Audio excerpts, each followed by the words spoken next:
আসসালামু আলাইকুম, স্বাগত আজকে জাগো টিভিতে। জানিয়ে দেব হাতে থাকা সর্বশেষ আপডেট।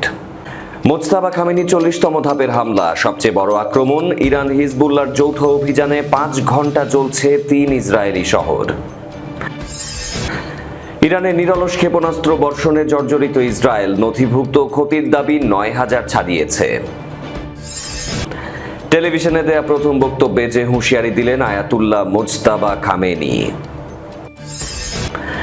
আগ্রাসনের ভয়াবহ খেসারত দিচ্ছে ইসরায়েল। ইসরায়েলের 2টি বিমান ঘাঁটি ও গোয়েন্দা সংস্থা শিনবেথের দপ্তরে ইরানি ড্রোনের বিধ্বংসী আঘাত। আবারও বাংলাদেশকে অপমান, মোদির কাছে তেল ভিক্ষা চেয়েছেন প্রধানমন্ত্রী তারেক রহমান, কটাক্ষ করল ভারতীয় মিডিয়া। ইরানের হামলায় কুয়েতে 38 মার্কিন সেনা আহত, একজনের পা কেটে ফেলা হবে। মার্কিন গোয়েন্দা প্রতিবেদন, ইরান সরকারের পতনের কোনো সম্ভাবনা নেই। শিরোনাম শুনছিলেন, এবার পুরো খবর। মোজতাবা খামেনির 40তম ধাপের হামলা, সবচেয়ে বড় আক্রমণ। ইরান হিজবুল্লাহর যৌথ অভিযানে 5 ঘন্টা চলছে 3 ইসরায়েলি শহর। ইরানের Islamic revolutionary guard corps IRGC এবং লেবাননের হিজবুল্লাহ যৌথভাবে অপারেশন ট্রু প্রমিস 4 এর 40তম ধাপের হামলা চালিয়েছে। 5 ঘন্টা ব্যাপী এই যৌথ ক্ষেপণাস্ত্র ড্রোন হামলায় ইসরায়েলের 3টি শহর এবং এই অঞ্চলের বিভিন্ন মার্কিন লক্ষ্যবস্তুতে আঘাত হানা হয়েছে বলে দাবি করা হয়। আইআরজিসি জানিয়েছে, এই যৌথ অভিযানে ইরান তাদের কাদর, ইমাদ, খাইবার, শেকান ও ফাত্তা ক্ষেপণাস্ত্র ব্যবহার করে ইসরায়েল জুড়ে 50টিরও বেশি লক্ষ্যবস্তুতে হামলা চালিয়েছে। অন্যদিকে হিজবুল্লাহ এই মাসে তাদের সবচেয়ে বড় হামলা চালিয়ে রকেট ও ড্রোনের ঝাঁক নিক্ষেপ করেছে হাইফা, তেল আভিভ এবং বেয়ার শেভা সহ উত্তর ইসরায়েলের শহরগুলোর দিকে। ইরান ও হিজবুল্লাহর যৌথ এই হামলায় ইসরায়েলের 3টি শহরে ব্যাপক অগ্নিকাণ্ডের ঘটনা ঘটেছে। 5 ঘন্টা ব্যাপী এই হামলায় ইসরায়েলের হাইফা, তেল আভিভ ও বেয়ার শেভা শহরগুলো লক্ষ্যবস্তু করা হয়। ইসরায়েল জুড়ে 50টিরও বেশি সামরিক ও কৌশলগত স্থাপনায় হামলা চালানো হয়। একই সাথে জর্ডান ও সৌদি আরবে অবস্থিত মার্কিন ঘাঁটিগুলোতেও হামলা চালানো হয়েছে বলে দাবি করা হচ্ছে। উম্মে কাসরের কাছে তেলবাহী জাহাজগুলো লক্ষ্যবস্তু করা হয়। দুবাইতে অগ্নিকাণ্ডের ঘটনা ঘটেছে বলে খবর পাওয়া গেছে। ইসরায়েলের বিভিন্ন শহরে ব্যাপক সাইরেন বেজে ওঠে এবং লক্ষাধিক মানুষকে আশ্রয় কেন্দ্রে যেতে দেখা যায়।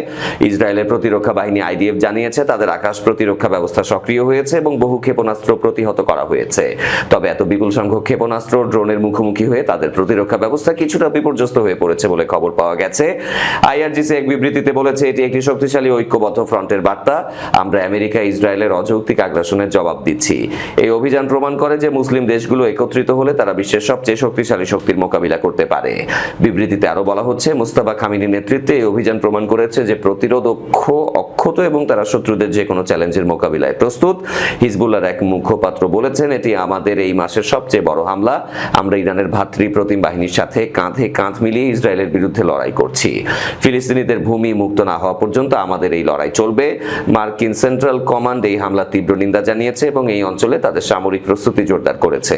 জর্ডান ও সৌদি আরবে অবস্থিত মার্কিন ঘাঁটিগুলোতে হামলার ঘটনায় তারা গভীর উদ্বেগ প্রকাশ করেছে।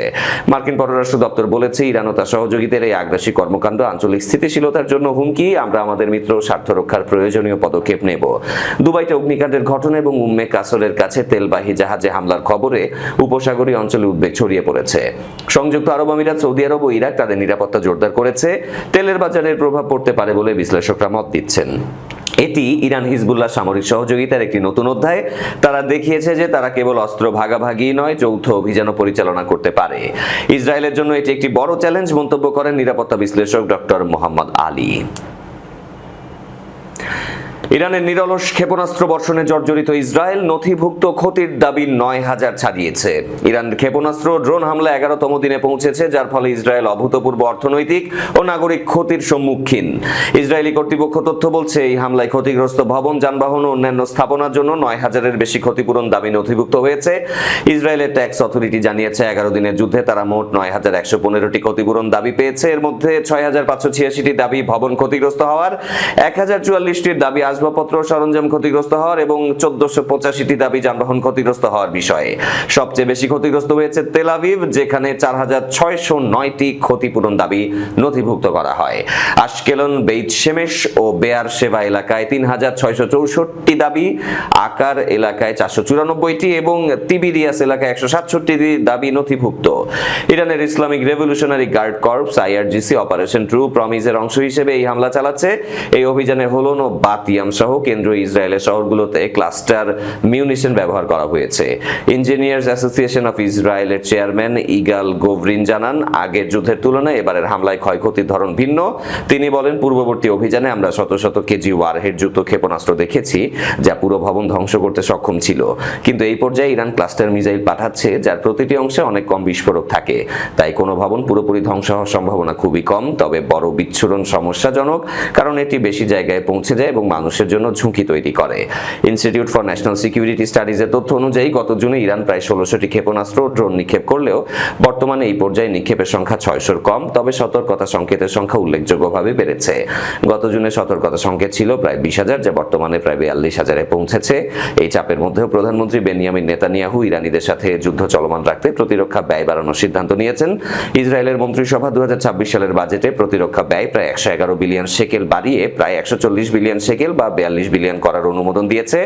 এছাড়া অতিরিক্ত নিরাপত্তা প্রয়োজন মেটাতে আরো 7 বিলিয়ন শেকেলের একটি তহবিল সংরক্ষিত রাখা হয়েছে। ইরান যুদ্ধের কারণে অর্থনৈতিক কর্মকাণ্ড ব্যাহত হওয়ায় অর্থ মন্ত্রণালয়ের মুখ্য অর্থনীতিবিদ 2026 সালের প্রবৃদ্ধি পূর্বাভাস 5.2% থেকে কমিয়ে 4.7% করেছে। রাজস্ব ঘাটতি জিডিপির 5.1 বাড়ানোর লক্ষ্যমাত্রা নির্ধারিত হয়েছে, যা 2025 সালের শেষে 4.7 থেকেও বেশি। অর্থ মন্ত্রণালয়ের হিসাব বলছে, সবচেয়ে কঠোর লাল সতর্কতা বিধিনিষেধের অধীনে সাপ্তাহিক অর্থনৈতিক ক্ষতি 9.4 বিলিয়ন শেকেলে পৌঁছতে পারে। এমনকি কম কঠোর কমলা স্তরের বিধিনিষেধেও সাপ্তাহিক ক্ষতি প্রায় 4.3 বিলিয়ন শেকেল থাকবে বলে আশঙ্কা করা হচ্ছে। টেলিভিশনে দেয়া প্রথম বক্তব্যে হুঁশিয়ারি দিলেন আয়াতুল্লাহ মুজতাবা খামিনি। ইরানের সর্বোচ্চ নেতা নির্বাচিত হওয়ার প্রথম দিনে টেলিভিশন ভাষণ দিয়েছেন আয়াতুল্লাহ মুজতাবা। তিনি গণহত্যাকারী ইসরায়েল ও তাদের সহযোগী যুক্তরাষ্ট্রকে হুঁশিয়ার দিয়ে বলেছেন, ইরান লড়াই চালিয়ে যাবে। তিনি আরো বলেন, আমরা আমাদের শহীদদের রক্তের প্রতিশোধ নেব। ইরানের সর্বোচ্চ নেতা দেশটির সামরিক বাহিনীকে ধন্যবাদ জানিয়ে বলেছেন, দেশ যখন আক্রমণের শিকার তখন এই বাহিনী ইরানকে পরাধীন হওয়া বা বিভক্ত হওয়া থেকে রক্ষা করেছে। তিনি বলেন, আমি সেই সাহসী যোদ্ধাদের ধন্যবাদ জানাতে চাই যারা আমাদের দেশ যখন চাপের মুখে এবং আক্রমণের শিকার তখন দুর্দান্ত কাজ করছেন। জ্বালানির বাজার নিয়েও মন্তব্য করেছেন তিনি। সর্বোচ্চ নেতা বলেছেন, হরমুজ প্রণালী বন্ধই থাকবে। টেলিভিশন ভাষণে জাতীয় ঐক্যের ডাক দিয়ে মুজতাবা খামেনি বলেন, ইরানের শত্রুদের উপর চাপ সৃষ্টি করতে হরমুজ প্রণালী বন্ধ রাখা অব্যাহত থাকবে। তিনি উপসাগরীয় দেশগুলোকে নিয়েও কথা বলেছেন। ইরান প্রতিবেশীদের সাথে বন্ধুত্বে বিশ্বাসী, কিন্তু মার্কিন ঘাঁটিতে হামলা অব্যাহত রাখবে। ইরান প্রতিবেশীদের সাথে বন্ধুত্বে বিশ্বাস করে এবং তারা কেবল মার্কিন ঘাঁটিগুলোই লক্ষ্যবস্তু করছে, যা তারা অব্যাহত রাখবে। সর্বোচ্চ নেতা আরো বলেছেন, এই অঞ্চলের সব মার্কিন বিমান ঘাঁটি অবিলম্বে বন্ধ করতে হবে। এই অঞ্চলের সব মার্কিন ঘাঁটি অবিলম্বে বন্ধ করা উচিত, অন্যথায় সেগুলোতে হামলা চালানো হবে। সূত্র আল জাজিরার। আগ্রাসনের ভয়াবহ খেসারত দিচ্ছে ইসরায়েল। ইসরায়েলের দুটি বিমান ঘাঁটি ও গোয়েন্দা সংস্থা শিন বেথের দপ্তর ইরানি ড্রোনের বিধ্বংসী আঘাতে আঘাতপ্রাপ্ত। ইসরায়েলের দুটি বিমান ঘাঁটি পলমাখিম ও উবেদা এবং গোয়েন্দা সংস্থা শিন বেথের দপ্তরে ইরানি বিধ্বংসী ড্রোনগুলো আঘাত এনেছে। ইরানের সম্প্রচার সংস্থার বরাত দিয়ে পার্স টুডে বলছে, ইরানের বিধ্বংসী ড্রোনগুলো পলমাখিম ও উবেদা বিমান ঘাঁটিগুলোর কন্ট্রোল টাওয়ার, রানওয়ে এবং বিমান রাখার হ্যাঙ্গার বা গ্যারেজ এবং গোয়েন্দা সংস্থা শিন বেথের দপ্তরে বিধ্বংসী আঘাত এনেছে।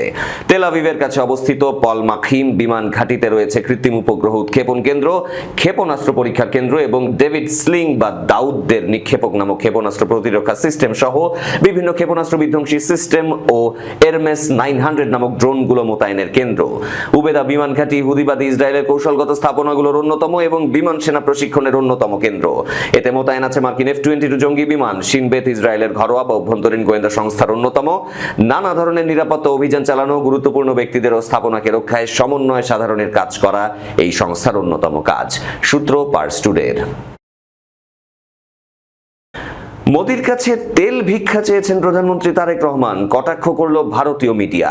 ভারত কখনো বাংলাদেশের বন্ধু হতে পারে না। তারেক রহমান বাংলাদেশের নির্বাচিত প্রধানমন্ত্রী, তাকে অপমান মানে গোটা দেশকে অপমান। বৈশ্বিক জ্বালানি সংকটের মুখে বাংলাদেশের জ্বালানি পরিস্থিতি সামাল দিতে ভারত সরকারের কাছে জরুরি ভিত্তিতে বাড়তি ডিজেল সরবরাহের অনুরোধ জানিয়েছে বাংলাদেশ।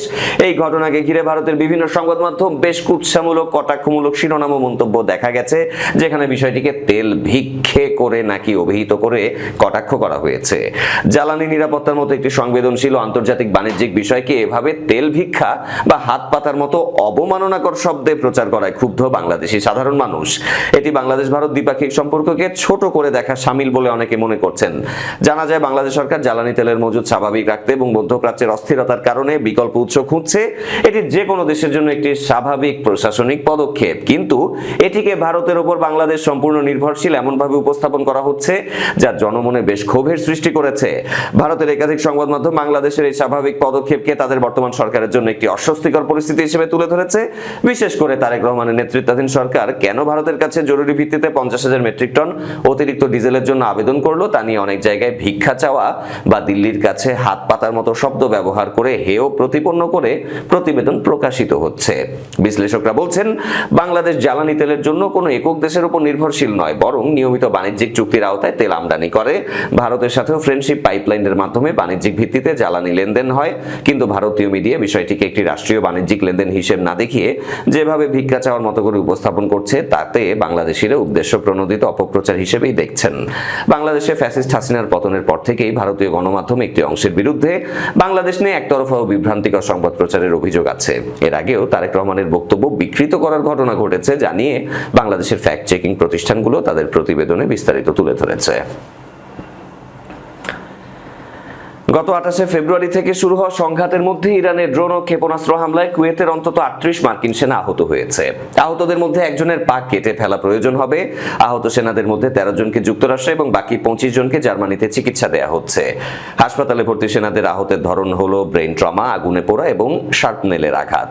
পেন্টাগনের মতে 38 জনের মধ্যে অন্তত 5 জনেরই অবস্থা গুরুতর। ইরানে হামলায় কুয়েতের একাধিক সামরিক ঘাঁটিতে লক্ষ্য করা হচ্ছে, যার মধ্যে রয়েছে ক্যাম্প আরিফজান, আলী আল সালেম বিমান ঘাঁটি এবং ক্যাম্প বুহেরিং। ড্রোন ও ক্ষেপণাস্ত্রের বেশিরভাগ প্রতিরোধ করা গেলেও কিছু হামলা সফল হয়। পেন্টাগনের মুখপাত্র জানিয়েছেন যুদ্ধ শুরু হওয়ার 11 দিনে মধ্যপ্রাচ্যের বিভিন্ন ঘাঁটিতে আহত প্রায় 140 মার্কিন সেনা। এই ঘটনায় মার্কিন প্রতিরক্ষা বিভাগ সতর্ক অবস্থা বজায় রেখেছে এবং আহত সেনাদের দ্রুত চিকিৎসা নিশ্চিত করছে। গত 12 দিন ধরে যুক্তরাষ্ট্র ইসরায়েলের হামলার পরেও ইরানের ক্ষমতাসীন ইসলামী প্রজাতন্ত্রী সরকারের পতনের কোনো সম্ভাবনা নেই বলে জানিয়েছেন মার্কিন গোয়েন্দারা। রয়টার্সের প্রতিবেদনে অন্তত 4 জন জ্যেষ্ঠ মার্কিন গোয়েন্দা কর্মকর্তার বরাত দিয়ে এই তথ্য প্রকাশ করা হচ্ছে। গোয়েন্দাদের মতে হামলা শুরুর পর থেকে ইরানের সরকার পতনের কোনো লক্ষণ দেখা যায়নি, বরং সাধারণ জনগণের মধ্যে ক্ষমতাসীন ইসলামী প্রজাতন্ত্রের গ্রহণযোগ্যতা বেড়েছে, যা গত বছরের ডিসেম্বর জানুয়ারিতে সরকার পতনের দাবিতে হওয়া আন্দোলনের সময় অনেকাংশে ক্ষতিগ্রস্ত হয়েছিল। গত 28 অক্টোবর তেহরানে শুরু হয় ইরান যুক্তরাষ্ট্র ইসরায়েল যুদ্ধ, যেখানে একদিনে অন্তত 40 জন শীর্ষ সামরিক ও বেসামরিক কর্মকর্তা নিহত হন, যার মধ্যে Islamic revolutionary guard corps IRGC শীর্ষ কমান্ডারও রয়েছেন। এছাড়া সর্বোচ্চ নেতা আয়াতুল্লাহ আলী খামেনির মৃত্যুর পর তার ছেলে মোজতাবা খামেনি নির্বাচিত হন সর্বোচ্চ নেতার দায়িত্বে। মার্কিন গোয়েন্দা ইরানে বিদ্রোহী কুর্দ বাহিনী মাঠে নামানো নিয়ে ভাবছিল। প্রেসিডেন্ট ডোনাল্ড ট্রাম্প ইতোমধ্যে স্পষ্ট জানিয়ে দিয়েছেন যে তিনি ইরানে স্থলবাহিনী পাঠাতে চান না। গোয়েন্দাদের মতে কুর্দি সশস্ত্র বাহিনী আইআরজিসি এবং ইরানের নিয়মিত বাহিনীর জন্য কার্যকর হুমকি সৃষ্টি করতে পারবে কিনা তা নিয়েও ওয়াশিংটনের সন্দেহ আছে। রয়টার্সের প্রতিবেদনে বলা হয়েছে ইরানে বর্তমান রাজনৈতিক ও সামরিক পরিস্থিতিতে ক্ষমতাসীন সরকার বিপুল শক্তি ধরে রেখেছে এবং বিদ্রোহী বা বহিরাগত হস্তক্ষেপের সম্ভাবনা খুব সীমিত। ওয়াশিংটন সরকারের পরবর্তী পদক্ষেপ এখনো অনিশ্চিত। এরই সাথে জাগো টিভির আজকের আয়োজন শেষ করব, তার আগে শিরোনামগুলো আরো একবার। মোজতাবা খামেনি 40তম ধাপের হামলা, সবচেয়ে বড় আক্রমণ। ইরান হিজবুল্লাহর যৌথ অভিযানে 5 ঘন্টা চলছে 3 ইসরায়েলি শহর। ইরানের নিরলস ক্ষেপণাস্ত্র বর্ষণে জর্জরিত ইসরায়েল, নথিভুক্ত ক্ষতির দাবি 9,000 ছাড়িয়েছে। টেলিভিশনে দেয়া প্রথম বক্তব্যে যে হুঁশিয়ারি দিলেন আয়াতুল্লাহ মোজতাবা খামেনি। আগ্রাসনের ভয়াবহ খেসারত দিচ্ছে ইসরায়েল। ইসরায়েলের 2টি বিমান ঘাঁটি ও গোয়েন্দা সংস্থা শিনবেথের দপ্তরে ইরানি ড্রোনের বিধ্বংসী আঘাত। আবারও বাংলাদেশকে অপমান, মোদির কাছে তেল ভিক্ষা চেয়েছেন প্রধানমন্ত্রী তারেক রহমান, কটাক্ষ করল ভারতীয় মিডিয়া। ইরানের হামলায় কুয়েতে 38 মার্কিন সেনা আহত, একজনের পা কেটে ফেলা হবে। মার্কিন গোয়েন্দা প্রতিবেদন, ইরান সরকারের পতনের কোনো সম্ভাবনা নেই। এই ছিল আজকে জাগো টিভিতে। ধন্যবাদ যারা সাথে ছিলেন। আল্লাহ হাফেজ।